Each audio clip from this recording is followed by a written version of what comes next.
আল্লাহ পাক বলছেন ওয়ামা খালাকতুল জিন্না ওয়াল ইনসা ইল্লা লিয়াবুদুন বা'দা আউযু বিল্লাহি মিনাশ শাইতানির রাজিম ওয়ামা খালাকতুল জিন্না ওয়াল ইনসা ইল্লা লিয়াবুদুন। আল্লাহ পাক আপনাকে আমাকে প্রথম যে দায়িত্ব দিচ্ছেন সেটা হচ্ছে এই, আমি মুসলিম আমি নারী হই, পুরুষ হই, যুবক হই, যুবতী হই, যেই হই না কেন, আল্লাহ পাক আমাকে বলছেন ওয়ামা খালাকতুল জিন্না ওয়াল ইনসা ইল্লা লিয়াবুদুন। দেখো, আমি জিন আর মানব জাতিকে শুধুমাত্র আমার ইবাদত করার জন্যই দুনিয়ায় পাঠিয়েছি, আর কোনো কারণ নাই। এই যে আল্লাহ পাক আমাদেরকে 60 বছর 70 বছর হায়াত দিয়েছেন, একটা কারণ, অনলি একটা, ইল্লা লিয়াবুদুন, যাতে আমরা আল্লাহর ইবাদত করতে পারি। আবার বোঝেন, আল্লাহ পাক আমাদেরকে দুনিয়াতে শুধু তার ইবাদত করতেই পাঠিয়েছে। আল্লাহ পাক এখানে একটা পরীক্ষায় ফেল করেছি হতাশ হয়ে আত্মহত্যা করতে পারেন নাই। আল্লাহ পাক এখানে একটা মেয়ের পিছনে ঘুরে জীবন নষ্ট করতে পারেন নাই। আল্লাহ পাক এখানে আমাদেরকে ধর্ষণের সেঞ্চুরি করতে পারেন নাই। আল্লাহ পাক এখানে আমাদেরকে অন্যায়ভাবে অন্যের সম্পদ আত্মসাৎ করতে পারেন নাই। মাদকের যে ভয়াল থাবা চলছে এর মধ্যে নেশায় বুধ হয়ে যাওয়ার জন্য আল্লাহ পাক আমাদেরকে পাঠান নাই। কি জন্য পাঠিয়েছে? পলিটিক্যাল মারামারি করতে আল্লাহ পাঠান নাই আমাদেরকে দুনিয়া। সোশ্যাল ক্ষমতার দ্বন্দ্বে লিপ্ত হওয়ার জন্য পাঠান নাই। মিলস, ইন্ডাস্ট্রিজ এন্ড ফ্যাক্টরিজের নেশায় বুধ হয়ে পরকাল ভুলে যাওয়ার জন্য আল্লাহ এখানে পাঠান নাই। আল্লাহ পাক একটা রিজনে পাঠিয়েছেন, অনলি একটা। এবং এই দায়িত্বটা আল্লাহ পাক কিন্তু কড়াই গন্ডায় উসুল করে নেবেন আমাদের কাছ থেকে। ভাববেন না আল্লাহ পাক এই পুরো মহাবিশ্ব খেলার ছলে সৃষ্টি করেছেন, এমন নয়। আল্লাহ পাক বলছেন আমি এই মহাবিশ্বকে খেলার ছলে সৃষ্টি করি নাই। ওয়ামা খালাকতুল জিন্না ওয়াল ইনসা, বলেন, ইল্লা লিয়াবুদুন, আমি শুধুমাত্র এবং শুধুমাত্র আমার ইবাদত করার জন্যে মানুষ আর জিনদেরকে সৃষ্টি করেছি। জিনকে আমরা দেখি না, আমাদের সাথে জিনরা আছেন। জিনের মধ্যে ভালো খারাপ আছে, ঠিক যেমন মানুষের মধ্যে ভালো খারাপ আছে। আর প্রত্যেকটা মানুষের সাথে একটা করে শয়তান জিন থাকে, যে মানুষকে খারাপ কাজে প্রলুব্ধ করে, যে নিজে খারাপ কাজ জোর করে করায় না, সে শুধু প্রলুব্ধ করে। সে বলে মাদকের মধ্যে শান্তি, ওয়াসওয়াসা দেয়, কাজটা বাস্তবায়ন করেন আপনি। সে বলে যে এটা তো ছেলে মেয়ের ফ্রেন্ড, বয়ফ্রেন্ড গার্লফ্রেন্ড কালচার, বন্ধুত্ব, এটা এমন কিছু নয়, জেনা করেন আপনি। সে বোঝায় যে টাকা পয়সা আর্ন করতে হবে, বউ বাচ্চাকে সিকিউর করতে হবে, সুদটা খান আপনি। সে বুঝায় যে তুই তো একসময় চলে যাবি, সন্তানদের জন্য কি রেখে গেলি, তখন ঘুষটা খান আপনি। সে বুঝায় যে অন্যের সম্পদ যদি আত্মসাৎও করি, শেষ বয়সে কাবা ঘরে গিয়ে হজ করে নিব, ব্যাস, দ্যাটস অল, আমার পুরো আমল নামা চকচকা হয়ে যাবে। এভাবে শয়তান ওয়াসওয়াসা দেয়, কিন্তু কাজটা করি আমরা। কোনো সময় কোনো সময় শয়তান দাড়ি টুপি পাগড়ি জুব্বাওয়ালা মানুষকেও নেক্সট স্রোতে ধোকা দেয়। কোন স্রোতে? এদেরকে বদ স্রোতে ধোকা দেয় না, নেক্সট স্রোতে ধোকা দেয়। সে একটা কাজকে কল্যাণ খায়ের মনে করেই এমন কিছু করে যেটা শয়তান তার সামনে ফুটিয়ে তোলে নেক হিসেবে, কিন্তু আসলে এর পিছনে একটা খারাপ উদ্দেশ্য ছিল। দাড়ি টুপিওয়ালা মানুষকে নেক্সট স্রোতে শয়তান ধোকা দিয়ে ফেলে। কোনো সময় ভিতরে অহংকার জন্ম দিয়ে দেয়, কোনো সময় ডিগ্রি সার্টিফিকেটের কামান্ড নিয়ে আসে, কোনো সময় নারী দিয়ে পথভ্রষ্ট করে ফেলে, আর কোনো সময় অর্থের প্রলোভন দিয়ে পথভ্রষ্ট করে। তো শয়তান কিন্তু কাউকে ছাড়ে না। আমি মূল জায়গায় আসি। প্রথম যে জিনিসটা এই বিশ্বটাকে ধ্বংস করছে এটা হলো বস্তুবাদিতা, যেটা আমাদের এই সমাজের মধ্যে এখন রন্ধ্রে রন্ধ্রে ঢুকে গেছে। আমি বলছি বারবার, স্ট্যাটাস অর্জন করতে কোনো সমস্যা নেই, কিন্তু যদি এই স্ট্যাটাস আমাকে আমার পরকালীন গোল থেকে সরিয়ে দেয়, তখনই সমস্যা। কারণ মৌত কাউকে ছাড়বে না, কবরও কাউকে ছাড়বে না, কিয়ামতের মাঠও কাউকে ছাড়বে না। আর আল্লাহ পাকের সামনে আমাদের সবাইকে ইন্ডিভিজুয়ালি হিসেব দিতে হবে, একজন একজন করে। এমন নয় 10 জন আসবে, তারপর 10 জন, তারপর 10 জন। নো, আব্দুল্লাহ তুমি আসো, আব্দুর রহমান তুমি আসো, এই মুহাম্মদ তুমি আসো, এই দাউদ তুমি আসো, একজন একজন করে। সো এই জিনিসটা যদি আমার মাথায় থাকে, তাহলে আমি কিন্তু বস্তুবাদী হতে পারবো না। আমি বলছি দুনিয়া আমার প্রয়োজন। আল্লাহ পাক কি বলেছেন? এই দুনিয়া হচ্ছে সিজনুল লিল মুমিন, নবীজি বলছেন, আর দুনিয়া সিজনুল লিল মুমিন, দুনিয়া মুমিনদের জন্য কারাগার মানে যেখানে আমি স্বতন্ত্র স্বাধীন নই। এখানে প্রশাসন অনেক ভাই বোন আছেন, তারা জানেন কারাগার কি জিনিস, আর যারা 2-1 বার যাওয়া আসা করেছে ওরা জানে কি জিনিস। এখানে আপনার কোনো ব্যক্তি স্বাধীনতা নাই। আপনি আপনার ইস্তেঞ্জা করবেন, শিশি যেতে পারবেন না, আপনি পারমিশন নিতে হবে, তারা নিয়ে যাবে, তারপরে যেতে পারবেন, তাও হ্যান্ডকাপ পরিয়ে।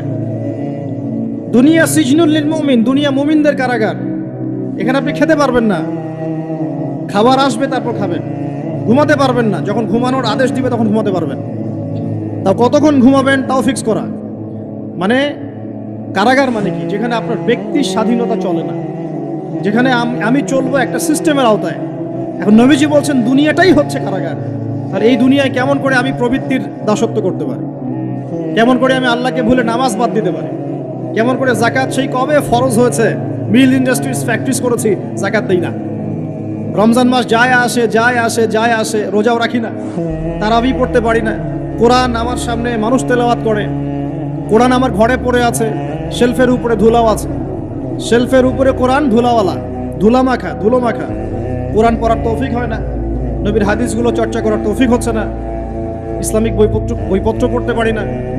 এই কারাগারের জীবনে বসি আমি একটা মেয়ের পিছনে দৌড়াচ্ছি, মাদক খাচ্ছি, জেনা করছি, কোনো সময় ধর্ষণ করছি, কোনো সময় সুদ খাচ্ছি, ঘুষ খাচ্ছি, দুর্নীতি করছি। এই কারাগারের জীবনে বসি, যেখানে আমার কোনো ব্যক্তি স্বাধীনতা নাই। তাহলে কারাগারের জীবনের মেয়াদ যখন শেষ হবে, যখন তাকে এখান থেকে বের করে নিয়ে আসা হবে, অর্থাৎ মৃত্যু, তখন তার সাথে কিরকম রিমান্ডে আচরণ করা হবে এটা ভালো করে বুঝে নেন। নবীজি বলছেন দুনিয়া সিজনুল লিল মুমিন ওয়াল জান্নাতু লিল কাফির। কাফেরদের জন্য, মুশরিকদের জন্য এই দুনিয়াটা হচ্ছে জান্নাত। জান্নাত মানে কি? যা ইচ্ছা তাই করতে পারবেন। জান্নাত মানে কি? আপনি চাচ্ছেন আল্লাহ আমি এখন একটা খামর চাই, শরাব আপনার সামনে হাজির, চিন্তা করার সাথে সাথে। জান্নাত মানে কি? আল্লাহ আমি আপনাকে দেখতে চাই, আল্লাহকে আপনি দেখতে পারবেন। জান্নাত মানে কি? আপনি মধুর নহর, দুধের নহর, পানির নহর, শরাবের নহর, হুরে নিঈন চতুর্দিকে ঘোরাফেরা করছে। একজন নিম্নমানের জান্নাতি, মানে সবচেয়ে শেষের দিকে যারা জান্নাতে যাবে, তাদের সাথেই দুজন করে হুরে নিঈন, আহাল পরিবার তো আছেই, গেলমান পানপাত্র নিয়ে চারপাশে ঘোরাফেরা করে। জান্নাত মানে কি? যেখানে যা ইচ্ছা তাই করা যাবে, বলার কেউ নাই, বাধা দেওয়ার কেউ নাই, সেখানে কোনো মৃত্যু নাই, সেখানে কোনো অহেতুক কথাবার্তাও নাই, কোনো গাল গল্প নাই, কোনো মিথ্যা নাই, কষ্টের ক্লেশ মাত্র নাই। থুতু ফেলতে হবে না। জান্নাত মানে থুতু ফেলতে হবে না। জান্নাত মানে হাঁচি হবে না, নাক ঝাড়তে হবে না। জান্নাত মানে ইস্তেঞ্জা, পেশাব পায়খানা করার টেনশন নাই। মানুষ খাবার খাবে, একটা ঢেকুর তুলবে, ব্যাস খাবার হজম হয়ে গেছে। আর জান্নাতের সবচেয়ে বড় বিষয়টা কি? আল্লাহ পাককে আমরা এই চোখ দিয়ে দেখতে পারবো। আর তার সমকক্ষ একটা বিষয় হচ্ছে আল্লাহ পাক বলে দিবেন যে আমি তোমাদের সবার উপর সন্তুষ্ট হয়ে গেলাম, যাও কোনোদিন অসন্তুষ্ট হবে। ব্যাস দ্যাটস অল। এখন আপনি যত কিছুই করেন এই বস্তুবাদী জীবনে, মনে একটা ভয় থেকে যাবে। আপনি বিশ্ব নেতা হয়েছেন, বড় শিল্পপতি হয়েছেন, পলিটিশিয়ান হয়েছেন, ইকোনমিস্ট হয়েছেন, মনে একটা ভয় থেকে যাবে যে মরতে আমাকে হবেই, আল্লাহ আমাকে ধরবেই, হিসেব আমাকে দেওয়া লাগবেই, কবরে আমাকে একাই যাওয়া লাগবেই, আমাকে কিয়ামতের মাঠে দাঁড়াতে হবে আল্লাহর সামনে।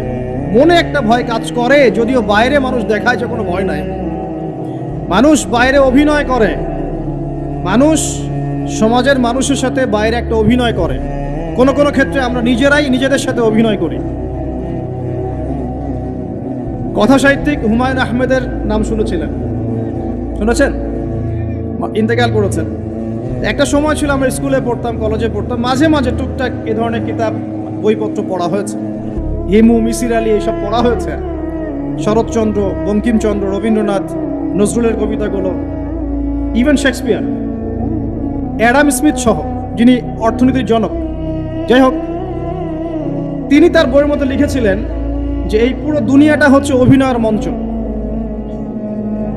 কথা সাহিত্যিক তিনি বলছেন তার মতো করে এই পুরো দুনিয়াটাই অভিনয়ের মঞ্চ, আর আমরা সবাই নিজ নিজ জায়গায় অন্যের সাথে অভিনয় করছি। কোনো ক্ষেত্রে আমরা নিজেদের সাথে অভিনয় করছি। তিনি বলছিলেন আমরা সবাই অভিনেতা, আর সবচেয়ে বড় অভিনেতা হচ্ছে পলিটিশিয়ান, কারণ তাদেরকে অনেক বড় মঞ্চ অভিনয় করতে হয়। এটা আমার কথা না, হুমায়ুন আহমেদের কথা, পড়ে দেখেন তো। আল্লাহ পাক পাঠিয়েছেন তার ইবাদত করতে, আর এই বস্তুবাদী জগৎ আমাদেরকে ভুলিয়ে দিল কিভাবে? কয়েকটা প্রলোভন দিল। প্রথম প্রলোভন হচ্ছে টাকা, তারপরে জীবনে কি করব, প্রতিষ্ঠিত হওয়ার চিন্তা, তারপরে চাই আরো চাই, এই একটা আকীদা দর্শন, তারপরে আমার স্ত্রী সন্তান আহাল পরিবারের কি হবে। আর আরেকটা দর্শন আছে, এটাকে বলে চারবাক দর্শন। এবং দুঃখের সাথে বলতে হয়, আমাদের রবীন্দ্রনাথ ঠাকুর কিন্তু এই দর্শনের মানুষ ছিলেন। চারবাক কিরকম, তার কবিতা পড়লে দেখবেন লিখা আছে, দুহাতে যা পাও হাত পেতে নাও, দুহাতে যা পাও হাত পেতে নাও, বাকির খাতা শূন্য থাক, বাকির খাতা শূন্য থাক। ঠিক চারবাক দর্শন, এটা ফিলোসফি পড়েছেন, এখানে অনেক টিচারও আছেন আমি জানি, তারা এই কথাগুলো বুঝবেন। চারবাক দর্শন কেমন, ঋণ করে ঘি খাও, ঋণ করে ঘি খাও, যতদিন বাঁচবে সুখে বাঁচবে, এটা হলো চারবাক দর্শন। তো দুহাতে যা পাও হাত পেতে নাও, বাকির খাতা শূন্য থাক, মিল আছে না? ঋণ করে হলেও ঘি খান, যেভাবে হোক ঘি খান, মানে ঋণ করে হলেও ঘি খান, যতদিন বাঁচবেন সুখে বাঁচবেন। তাহলে এই দর্শনগুলো বস্তুবাদী না? বুঝতে পারছেন কিনা? মেটেরিয়ালিজম, বস্তুবাদিতা, মানে আপনি চোখের সামনে যা দেখছেন এই দুনিয়া, যেভাবে হোক অর্জন করে নেন, বাকির খাতা শূন্য থাক। ইসলামিক কনসেপ্ট এ টোটাল ডিফারেন্ট কনসেপ্ট। ইসলামের ঈমান, আকীদা, ইসলাম, পরকাল, মুহাম্মদ সাল্লাল্লাহু আলাইহি ওয়াসাল্লামের আদর্শ সম্পূর্ণ ডিফারেন্ট। আমরা বলি কি, এই দুনিয়াতে আমরা মুসাফির, দুনিয়াতে আমরা কি মুসাফির, কে কতদিন থাকবো কোনো ঠিক নাই। নবীজি বলছেন, হে আব্দুল্লাহ বিন ওমর, তুমি দুনিয়াতে মুসাফিরের মতো থাকো, সকালবেলা উঠলে সন্ধ্যার অপেক্ষা করো না, সন্ধ্যাবেলা হলে সকালের অপেক্ষা করো। দর্শনের মধ্যে কত পার্থক্য না, আকাশ পাতাল পার্থক্য না? এখন যদি এই বস্তুবাদী দর্শন দিয়ে আপনি চলাফেরা করেন, তাহলে তো আপনার লাইফের অ্যাম্বিশন হবে একটা ফ্ল্যাট, আর ওটা এনি হাও আপনাকে অ্যাচিভ করতে হবে, legal way or illegal way, আপনাকে অ্যাচিভ করতেই হবে, অ্যাচিভ করতেই হবে, যেহেতু আপনার মোটিভটা হচ্ছে মেটেরিয়ালিজম, বস্তুবাদিতা। আর নবী সাল্লাল্লাহু আলাইহি ওয়াসাল্লাম কি বলছেন, সকালে ঘুম থেকে উঠলে সন্ধ্যার অপেক্ষা করো না, সন্ধ্যাবেলায় থাকলে সকালের অপেক্ষা করো না। তুমি দুনিয়াতে মুসাফিরের মতো থাকো, তোমার যতটুকুতে দুনিয়া চলে যায় এতটুকুতে সন্তুষ্ট থাকো। নবীজি আরো বলছেন, তুমি কখনো উপরের দিকে চোখ দিয়ে হেঁটো না, রাস্তায় যখন হাঁটবে উপরের দিকে দেখো না, বরং তুমি দেখো যে তোমার নিচে কারা আছে। আবার বলছি, নবীজি বলছেন, তোমরা হাঁটবে যখন রাস্তায় চলাফেরা করবে, তোমাদের উপরের দিকে দেখবে না যে তোমাদের উপরে কারা আছে, অলওয়েজ দেখবা তোমাদের নিচে কারা আছে, তোমাদের চেয়ে খারাপ কারা আছে। এক ভাইকে আপনি দেখবেন আপনি সুস্থ, তার হাত নাই। আরেক ভাইকে দেখবেন আপনি সুস্থ, তার চোখ নাই। এক ভাইয়ের পা প্যারালাইজড হয়ে গেছে, এক ভাইয়ের বডি প্যারালাইজড, একজন হার্টের রোগী, একজন ডায়াবেটিসের রোগী, আপনি সুস্থ আছেন, অথচ ওই ব্যক্তির অনেক টাকা পয়সা আছে, আপনার নাই। এখানে কে ধনী বলেন দেখি, আপনি না সে? আপনার সুস্থতা আছে। আরেক ভাইয়ের অনেক বড় বড় ফ্ল্যাটস, কিন্তু আপনার এতটুকু নাই, ছোট্ট একটা বাসা। আপনার কষ্ট লাগে, আমারও যদি এমন হতো। ওই বাসায় গিয়ে দেখলেন যে ইন্টারনালি সে ব্যক্তি সুখে নাই, তার পরিবারে অশান্তি, তার পরিবারে হৃদ্যতা ভালোবাসার বন্ধন নাই, আপনার পরিবারে আছে। একটা রিক্সাওয়ালা সারাদিন রিক্সা চালিয়ে 500-1000 টাকা আর্ন করে বাসায় চলে গেল, গিয়ে বাসা আলু ভর্তা, ডিম ভাজা, ডাল দিয়ে ভাত খাচ্ছে, সুখে আছে দিব্যি, বউয়ের সাথে গল্প করছে, চাঁদ দেখছে। আর সেই তো কবে আপনি ওয়াইফ কিনে চাঁদ দেখেছেন ঠিক নাই, আপনি টাকা অর্জন করার নেশায় বছরের পর বছর স্ত্রী থেকে দূরে আছে, দেখারই সৌভাগ্য হয় না। আসলে সুখ কাকে বলে, সুখটা কি জিনিস, ঢাকাবাসীকে সুখ বোঝানো দরকার। সুখটা কি জিনিস? সুখটা হচ্ছে ইন্টারনাল পিস। যখন আপনি বা আমি নিজেকেও বলছি, যখন আমরা আল্লাহকে পাবো, আল্লাহ পাকের ইবাদতের মধ্য দিয়ে, রাসূলের সুন্নতের মধ্য দিয়ে অল্পে তুষ্ট থাকতে পারবো, যা আছে এতে শুকরিয়া আদায় করব, আপনি কেউ নাই দুনিয়াতে। কিন্তু বস্তুবাদিতা আপনাকে এই আকীদা আদর্শ থেকে সম্পূর্ণ ডিমোটিভেট করে দেবে। আপনাকে খালি চাই আরো চাই, ওই যে দু হাতে যা পাও হাত পেতে নাও, বাকির খাতা শূন্য থাকার। আমাদের দর্শন দু হাতে যা পাও হাত পেতে নাও না, বরং দুনিয়াতে যতটুকু পাও এতটুকুতে সন্তুষ্ট থাকো, বাকির খাতা শূন্য থাক না, বাকির খাতা পূর্ণ হোক। মানে পরকালটা বাকির খাতা না, ওই পরকালের বাকির খাতাটা পূর্ণ হোক। প্রয়োজনে দুনিয়ার সব চলে যায় যাক, প্রয়োজনে দুনিয়ার সব যদি চলেও যায় যাক, তারপরে বাকির খাতা কি হোক? পূর্ণ হোক। এটাই আল্লাহ রাব্বুল আলামিন সূরা আ'লার মধ্যে বলছেন, বাল তুসিরুনাল হায়াতাদ দুনিয়া, তোমরা এই দুনিয়ার জীবনটাকেই প্রাধান্য দিয়ে থাকো। ওয়াল আখিরাতু খায়রুন ওয়া আবকা, কিন্তু আখিরাত হচ্ছে সবচেয়ে উত্তম এবং চিরস্থায়ী। তো প্রিয় ভাই এবং বোনেরা যারা আলোচনা শুনছেন, আজকে আমাদের প্রথম সবক হওয়া উচিত দুনিয়ার নেশায় আমরা না পড়ি। আল্লাহ পাক আমাদেরকে তৌফিক দান। এর মানে এই না আমরা দুনিয়ার প্রোগ্রেসে যাব না, অবশ্যই যাব, আমরা অবশ্যই যাব। পুরো নেশন জাতিগতভাবেই আমাদেরকে এই ওয়ার্ল্ডের সমকক্ষ তো হতে হবে, হবে কি না? আমরা কি ওয়ার্ল্ডের সমকক্ষ হতে পেরেছি? আপনাদের কি মনে হয় যে মিলস, ইন্ডাস্ট্রিজ, ফ্যাক্টরিজ, সেতু, ফ্লাইওভার এইগুলো করলেই মনে হয় যে ওয়ার্ল্ডের সমকক্ষ হওয়া যায়? প্রত্যেক জনগণ ভিতর থেকে সুখী কিনা, তাদের অন্ন, বস্ত্র, চিকিৎসা, শিক্ষা, বাসস্থান, এই যে মৌলিক চাহিদা, বেকারত্ব ঘোচানো, 3 বেলা খেয়ে পরে বাঁচা, জীবনের অধিকার, সিকিউরিটি, এই জিনিসগুলো আমাদের নিশ্চিত হচ্ছে কিনা, এটা হচ্ছে আপনার উন্নতির মানদণ্ড। উন্নতির মানদণ্ড কি? আমরা এখন যেখানে আছি না, 1776 সালে অ্যাডাম স্মিথ তার চেয়ে আগের জায়গায় ছিলেন। 1776 সালে অ্যাডাম স্মিথ একটা বই লিখেছেন, তার নাম হচ্ছে যে দি ওয়েলথ অফ নেশন, এই কিভাবে একটা রাষ্ট্রের ওয়েলথ ফাংশন করে। ওই 1776 সালে তিনি যে চিন্তাগুলো করেছেন, এখন পর্যন্ত আমরা সেই চিন্তা বাস্তবায়ন করতে পারি নাই। 1776 সালের চিন্তা, কিন্তু ওই চিন্তা বাস্তবায়ন করেছে পশ্চিমারা। পশ্চিমা সভ্যতা যেটা আপনি দেখছেন দাঁড়িয়ে আছে, এই একটা বইয়ের উপর দাঁড়িয়ে আছে। যেমন একটা এক্সাম্পল দিই, আলোচনাটা কঠিন হয়ে যাবে, অন্যদিকে যাব। আমরা মনে করি যে অর্থনীতি আমরা নিয়ন্ত্রণ করব, ঠিক আছে, অর্থনৈতিক পুরো বিষয়গুলো আমরা নিয়ন্ত্রণ করে আমরা সমৃদ্ধি নিয়ে আসবো। আসলে বিষয়টা কি জানেন? অর্থনীতির নিজের একটা ফ্লো আছে, ও নিজেই নিজেকে নিয়ন্ত্রণ করে, এবং তার উপর একটা ইনভিজিবল হ্যান্ড থাকে, অদৃশ্য হাত, যেটা আমরা বলি আল্লাহ রাব্বুল আলামিন। আল্লাহ রাব্বুল আলামিন এই পুরো অর্থনীতিকে নিয়ন্ত্রণ করে। আমরা যখন সেটাকে ইন্টারফেয়ার করতে যাব, তখন ইকোনমি কলাপস করে যাব। এই যে করছে কলাপস। আরো ব্যাপার আছে, শুধু ব্যবসা, অর্থনীতি, এক্সপোর্ট ইম্পোর্ট, এগুলোকে তিনি জাতির মানদণ্ড বলতেন না। তিনি বলতেন যতক্ষণ পর্যন্ত জাতির প্রত্যেক ব্যক্তির মধ্যে এথিক্স না আসবে, নীতি যতক্ষণ পর্যন্ত না আসবে, আপনি করাপশন থামাতে পারবেন না। তাই হয়েছে না? শুধু ব্যবসা না, আদর্শ কতটুকু আছে? এই যে আপনি দেখছেন বিভিন্ন জায়গায় ভেজাল খাবার খাওয়াচ্ছে, ওদের কি টাকার অভাব আছে? ওদের টাকার কিন্তু অভাব নাই। নেম ফ্রেমের কোনো ঘাটতি আছে? এস্টাবলিশড বিজনেস, তাহলে কেন আপনাকে ভেজাল খাওয়াবে? কারণ তার মধ্যে এথিক্স নাই, নীতি নাই। এই জন্য জাতির প্রত্যেক সদস্যকে, মানে প্রত্যেক জনগণের প্রত্যেককেই আগে নীতিগত শিক্ষা দেওয়া উচিত। আর এই কাজটাই করে ইসলাম, বলে সুবহানাল্লাহ। এই এথিক্স এবং নীতি শেখায় কে? ইসলাম। ইসলামের চেয়ে সার্বজনীনভাবে এবং যুগোপযোগীভাবে কেউই এথিক্স শেখাতে পারবে না। কাগজে কলমে অনেকে অনেক কথা বলতে পারে, প্র্যাকটিক্যালি শেখাবে কে? ইসলাম। এখন বলতে পারেন তাহলে মুসলিমদের মধ্যে দুর্নীতি কেন, মুসলিমদের মধ্যে কেন এই সমস্যাগুলো হয়? উত্তর একটাই, ওই যে স্যার বলে গেলেন, আমি বিভিন্ন ওয়াজে যে এক এক জায়গায় এক এক কথা বলে। উত্তরটা কি? উত্তরটা হচ্ছে যে কোরআন এবং সুন্নাহর সঠিক যে শিক্ষাটা আছে, এই শিক্ষাটা আমরা অনেকেই বাস্তবায়ন করতে পারছি না। এটা আমাদের ব্যর্থতা। এটা কাদের ব্যর্থতা? এটা আমাদের ব্যর্থ। এখানে আমাদের ব্যক্তির স্বার্থ থাকতে পারে, এখানে আমার জ্ঞানের স্বল্পতা থাকতে পারে, আমার ভিতরে অহংকার থাকতে পারে, বা আমি অল্প শিক্ষিত হতে পারি, এবং এমন হতে পারে আমার জ্ঞানটা যুগোপযোগী না। ইসলামিক জ্ঞান আমার মধ্যে আছে, কিন্তু কিভাবে এই জ্ঞান দিয়ে ওয়ার্ল্ডকে ডিল করবো, এই জ্ঞানটা আমার মধ্যে নেই। এই কারণে আমরা হয়তোবা ইসলাম, কোরআন সুন্নাহ হাতে থাকার পরেও এই সমস্যাগুলো ফেস করছি। প্রথম সমস্যা হচ্ছে বস্তুবাদিতা।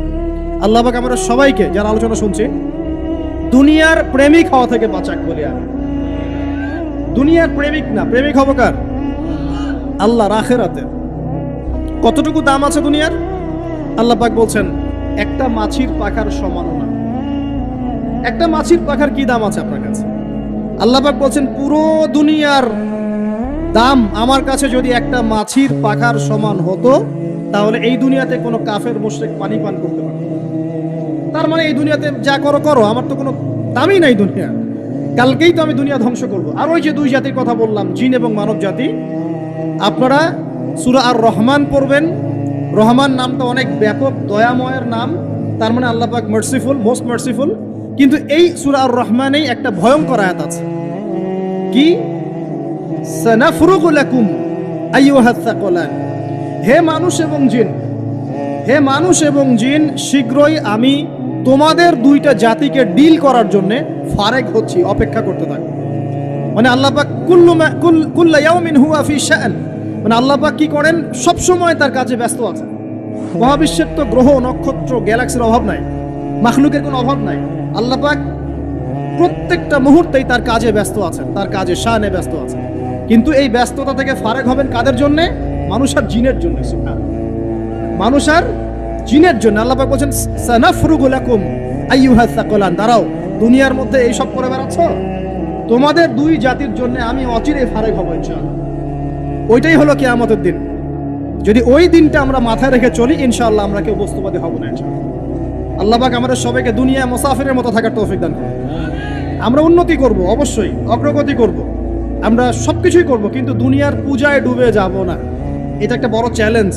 মানে মধ্যমপন্থী থাকতে হবে, না একদম গোলালু মার্কা আর না চরমপন্থী, মাঝামাঝি থাকার চেষ্টা করতে হবে। আল্লাহ তৌফিক দান করুন। ঢাকাবাসীর জন্য এর চেয়ে বড় কোনো নসিহত হতে পারে না। ঢাকা থেকে, ঢাকার মতো যত মানে সিটিজ, মেগা সিটিজ আছে সারা ওয়ার্ল্ডে, তাদের জন্য এটাই প্রথম নসিহত, বস্তুবাদিতা ত্যাগ করতে হবে। বস্তুবাদিতা। আল্লাহ পাক আমাদের সবাইকে বাকির খাতা পূর্ণ করার তৌফিক দান করুন। এখন একটা লক্ষ্য পেলাম, কি জন্য দুনিয়া এসেছি? আল্লাহর ইবাদত করার জন্য। এখন অনেকে ভুল বুঝে প্রশ্ন করতে পারে, তাদের জ্ঞানের স্বল্পতা। আমি ওদেরকে দোষারোপ করব না, কারণ আমাদের শিক্ষার সমস্যা আছে। আমরা তো সবার মাঝে ইসলামিক সার্বজনীন শিক্ষা দিতে পারছি না। এই কারণে অনেকে প্রশ্ন করতে পারে, তাহলে কি সারা জীবন আল্লাহ বিল্লাহি করতে হবে? আমি কি সারা জীবন তাসবিহ তাহলিল জিকির আজকার নামাজি পড়ে বেড়াবো? তাহলে এটা হলো তার ভুল বুঝ। এই আয়াত সম্পর্কে ভুল ব্যাখ্যা। সঠিক ব্যাখ্যাটা কি? সঠিক ব্যাখ্যা হচ্ছে সূরা হাশরের 7 নম্বর আয়াত। কত নম্বর? সূরা হাশর 7 নম্বর আয়াত। আল্লাহ পাক বলেন, ওয়ামা আতাকুমুর রাসূলু ফাখুযুহু। রাসূলুল্লাহ সাল্লাল্লাহু আলাইহি ওয়াসাল্লাম তোমাদেরকে যা যা দিয়েছেন সব নিয়ে নাও। ওয়ামা নাহাকুম আনহু ফান্তাহু। রাসূল যা থেকে বিরত থাকতে বলেছেন সমস্ত বিষয় থেকে দূরে থাকো। এখন এই আয়াতটাকে সামনে রেখে কোরআন সুন্নাহকে যদি আমরা ঘাঁটি, আমরা দেখব রাসূলুল্লাহ সাল্লাল্লাহু আলাইহি ওয়াসাল্লাম পেশাব পায়খানা ইস্তিনজা করা থেকে শুরু করে রাষ্ট্র চালানো পর্যন্ত প্রতিটা কাজের হেদায়েত দিয়ে গেছেন। আলহামদুলিল্লাহ। এটা কেউ মানি বা না মানি, দিয়ে গেছেন, এটা বিশ্বাস করতে হবে। আমল করতে পারি বা না পারি, নবী দিয়ে গেছেন, বিশ্বাস করতে হবে। দলিল চাচ্ছেন, আপনি সহিহ বুখারী খুলেন, মুসলিম খুলেন, তিরমিজি, নাসাই, আবু দাউদ এগুলো খুলেন, দেখবেন আপনি ইস্তেঞ্জা করবেন কিভাবে, বসবেন কিভাবে, ঢোকার সময় কোন পা দিয়ে ঢুকবেন, বের হওয়ার সময় কোন পা দিয়ে বের হবেন, ইস্তেঞ্জা করার সময় কথা বলতে পারবেন কিনা, কতটুকু বলতে পারবেন, গোসল কেমন করে করবেন, ওযু কিভাবে করবেন, আপনি আগে কি পা থেকে শুরু করবেন নাকি হাত থেকে শুরু করবেন, কিভাবে নামাজ পড়বেন, আগে গিয়ে সেজদা করবেন নাকি ইকামত হবে, আজান হবে, আল্লাহু আকবার তাকবীর দিবেন, কিভাবে নামাজ শেষে বের হয়ে আপনি ব্যবসায় চলে যাবেন, কিভাবে আপনি ব্যবসা করবেন, কিভাবে চাকরি বাকরি করবেন, সমাজের মানুষের সাথে মেলামেশা করবেন, মানুষকে দিনের দাওয়াত দিবেন, ইভেন কিভাবে আপনাকে যদি আল্লাহ ক্ষমতা দেন আপনি কিভাবে সোসাইটি মেনটেন করবেন, সমাজ এবং রাষ্ট্র মেনটেন করবেন, প্রতিটা হেদায়েত খুঁটিনাটি কোরআন এবং সুন্নাহ দিয়েছে আমাদেরকে। এই বিশ্বাস আগে রাখতে হবে। এই বিশ্বাস না রাখলে কেউ মুসলিম হতে পারবে না। I am very sorry to say, এই বিশ্বাস না করলে কেউ মুসলিম হতে পারবে না। আগে বিশ্বাস, তারপরে কাজ করতে পারেন কিনা সেটা পরের ইস্যু। এবং আমি বলে দিচ্ছি, এই যুগে আপনি 100% পারবেন না। সিম্পল, এই যুগে আপনি 100% পারবেন না, এটা স্বাভাবিক। কারণ এই পুরো বিশ্বটা তো ইসলামাইজড না। পুরো বিশ্ব কি ইসলামাইজড? বরং পুরো বিশ্বটা কুফরের উপর আছে। কিসের উপর আছে? পুরো ওয়ার্ল্ডটাই কুফরের উপর আছে, পুরো ওয়ার্ল্ডটাই। একটা এক্সাম্পল দিয়ে আমি প্রমাণ করতে পারি, একটা এক্সাম্পল খালি। আল্লাহ পাক বলছে সূরা মুলক, রাতের বেলা পড়তে হয় না সূরা মুলক? রাতের বেলা সূরা মুলক পড়তে হয়, যে পড়বে তার কবরের আযাব হবে না ইনশাআল্লাহ। কবরের আযাব থেকে আল্লাহ পাক তাকে বাঁচাবেন ইনশাআল্লাহ। সূরা মুলক তেলাওয়াত করতে হবে রাতের বেলা। এই সূরার প্রথম আয়াতে আল্লাহ বলেছেন, তাবারাকাল্লাযী, বরকতময় সেই আল্লাহ, বিয়াদিহিল মুলক, যার হাতে পুরো মহাবিশ্বের ক্ষমতা। কার ক্ষমতা? তাবারাকাল্লাযী বিয়াদিহিল মুলক, বরকতময় সেই আল্লাহ যার হাতে পুরো মহাবিশ্বের ক্ষমতা, সার্বভৌমত্ব। ক্ষমতার বাংলা কি বলতে পারি আমরা? এটাকে ইংরেজিতে আপনারা কি বলেন? আপনারা বলেন সভারেন্টি। কি বলেন? সভারেন্টি বিলংস টু আল্লাহ। এখানে সভারেন্টি বিলংস টু কে? আল্লাহ। কিন্তু এই পুরো বিশ্বের সার্বভৌমত্বের মালিক কি এখন আল্লাহর বাকি আছে? মানুষ নিজের হাতে নিয়ে নিয়েছে। কথা বুঝতে পারছেন না? পুরো বিশ্বে আল্লাহর সার্বভৌমত্ব চলে এখন, মানুষের সার্বভৌমত্ব চলে এখন। তো পুরো ওয়ার্ল্ডটাই কুফরের উপর আছে না?